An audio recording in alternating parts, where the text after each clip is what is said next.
Base sa balitang kumakalat, PCG palaban. China hinabol mga Pilipino scientists. Pumasok ang 2 China warship sa Zamboanga. Ayon sa Filipino Marine Scientists, kumpirmadong merong ginagawang China sa Sabina. Doon kasi nakapwesto ng mga Chinese. Lahat kasi nang pumapasok doon binubunggo na daw nila.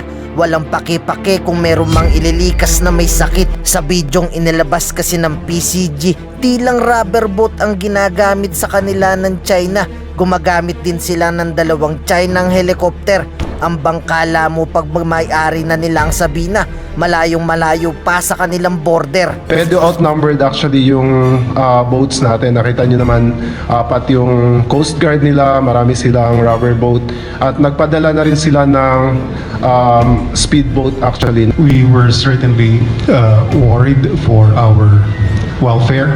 We know na maraming activities na ginagawa doon ang China. Meron silang gustong gawin sa lugar na yon, kaya ang dami nilang pag-aaral na ginagawa doon sa lugar na yon. Pero ayon kay Chinese Foreign Ministry Mao Ning, papayagan lang daw nila sa West Philippine Sea ang Pilipinas basta meron daw paalam ni Mao Ning. Yung tipong sila na nga nangihimasok sa Sabina, tapos gusto pa tayong magpaalam kay Mao Ning. Aba, sira ulo talaga kayo China, hindi kami magpapaalam kay Mao Ning. 中方在仁爱礁问题上的立场是明确的。如果菲方向中方提前通报，我们可以允许菲方向坐滩军舰运送必要的生活物资以及撤离相关人员。但是，菲方不得以此为借口向坐滩军舰运送建筑材料，图谋永久侵占仁爱礁。 Dagdag pa ni Commodore J. Tariela, maliban daw sa video ng pangbubunggo, na videoan din nila dito ang hovercraft ng China. Illegal daw ito sa West Philippine Sea nag-iikot.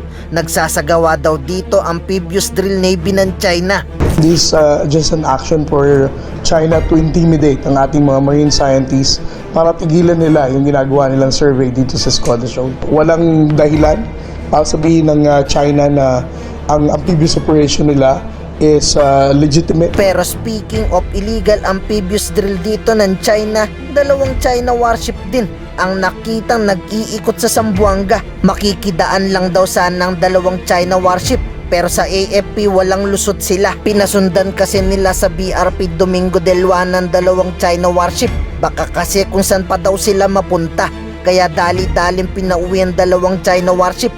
Pinalaya sila sa Zamboanga. Sino bang aggressive? Ang aggressive ang China eh. Kasi wala silang karapatan na to be in there in the first place. May dalawa kaming nakita that suggest to us that an acoustic survey was conducted. One was the yung survey lines or track line, yung movement ng barko. Maganda na ginawa ng crew ng Teresa Magbanwa na i-monitor yung movement at nakalag bali yun. So yung paggalaw niya ay hindi yung erratic. Meron siyang pupunta dito tapos babalik, magmo-move ng konti, ganyan, no? Very regular yung movement niya. Involved kami in that type of surveys. We conduct similar movement. We design the same track line for when we do acoustic surveys. Nakita namin na nakalagay sa gilid ng natitirang research vessel na maliit yung device na palagay namin ay kapareho ng ginagamit din namin sa MSI, no? Yun yung dahilan kung bakit nabanggit ko na posible na sila ay nakapag-conduct na rin ng detalyadong acoustic survey. Sir, with the track line po na sinasabi nyo, kaya ba nating malaman kung gaano yung lawak na yun nung survey na ginagawa na po nila? At least for what was documented, no? Kasi ang Teresa Magbanwa ay kailan lang naman napunta doon. So kung ano yung na-document ng Teresa Magbanwa, yun ang sigurado tayo na ginalawan nila. At kung anong survey man ang ginawa nila, then doon nila yon nagawa. Na-establish ng Teresa Magbanwa yung movement ng kanilang divers. At alam nila na diving ang ginagawa kasi pinuntahan ng Philippine Coast Guard yung activities na yon. So alam natin na nakapag-dive din sila doon. So sir, gaano kalawak? Meron po ba tayong data or ano? May data pero hindi ko alam sa ngayon kasi pinakita lang naman yon sa amin nung nagdi-discuss kami, no, doon sa barko. So sir, clarify ko lang po, for context lang din. Kasi sabi niyo po kanina, yung sa tungkol sa sasakyan, ganyan. Pero kung idadali natin siya sa konteksto ng West Philippine Sea, masasabi ba natin na yung ginagawang reclamation na iyon, na possible reclamation na iyon ay for ports na pwedeng magparkan ng malalaking ships? Banggitin ko na lang yung submarine. Para iwalay tayo dun sa reclamation. The survey, that's not the typical survey for reclamation. Okay? Again, as I mentioned earlier, if we are to reclaim, why reclaim a very deep part? When in fact, we already have a lot of shallow area. Diba? Masyado tayo nagpupumilid doon. But the data suggests otherwise. But we're not saying that they have no intention of doing so. They might. But sa ngayon, kung ano yung nakikita natin na klaro, yun yung sinasabi natin na mga posibleng ginawa nila. Thank you, sir. Sa mga doctors po natin, sir, yung po bang, aside from yung surveying the area to see the health of parts of West Philippine Sea, yung data nyo po ba na nagagather nyo, pwede rin bang ma-utilize, say, ng DFA in evaluating kung magkano ang atraso ng China pagdating sa ecological damage ng kanilang mga activities? At kung kaya ho ng data nyo ibigay yon, are you engaged with DFA dun sa aspeto na yon?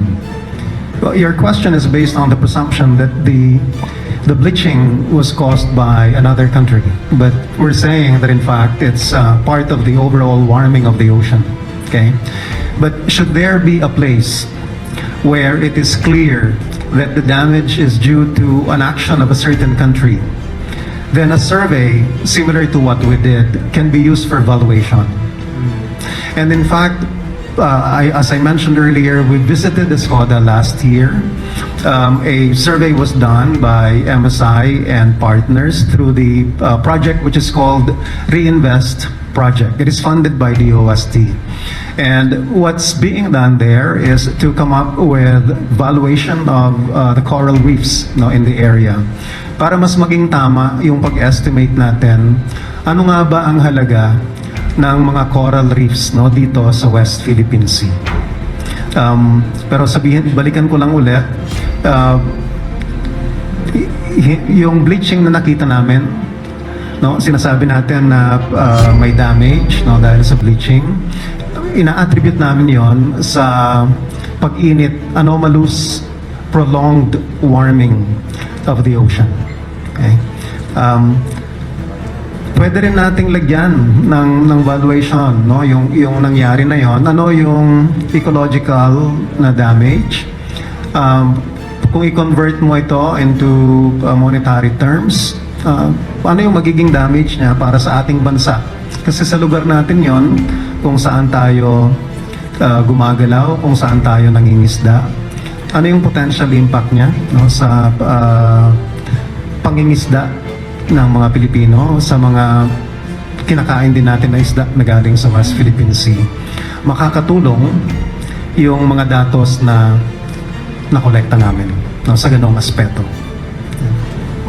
Parang so far wala naman po kasi kayong nakitang attributable to human activity, even yung minention ni Doctor na parang may hukay na ganyan. Ibig sabihin, that's not part of your mission. Before kayo nag-deploy doon, hindi ganun, walang ganung part of your objective is to evaluate or look for damages caused by humans, hindi po. We know na maraming activities na ginagawa doon ang China. We were informed of that. At kung may makita kami, then titingnan namin, i-report namin. At kung uncertain kami, hindi pa namin talaga masigurado, mas maganda na magsalita kami about it kung maipon ang kinakailangang datos para definite no, yung masasabi namin. Yung nabanggit na kanina, definite na meron kaming nakita na mga testing na ginawa no, sa ilalim. Okay? Kung anong dahilan, hindi namin alam kung ano yung klarong dahilan. But definitely, meron silang gustong gawin sa lugar na yon, kaya ang dami nilang pag-aaral na ginagawa no, doon sa lugar na yon. At maganda, isipin nyo from a strategic perspective na katulad ng pagpapaliwanag na kanina, ang lapit lang yan sa Palawan. Ngayon, ikaw, bilang Pilipino, ano ang masasabi mo at reaksyon sa balitang ito? Mag-iwan ka ng komento sa ibaba at atin pong babasahin isa-isa.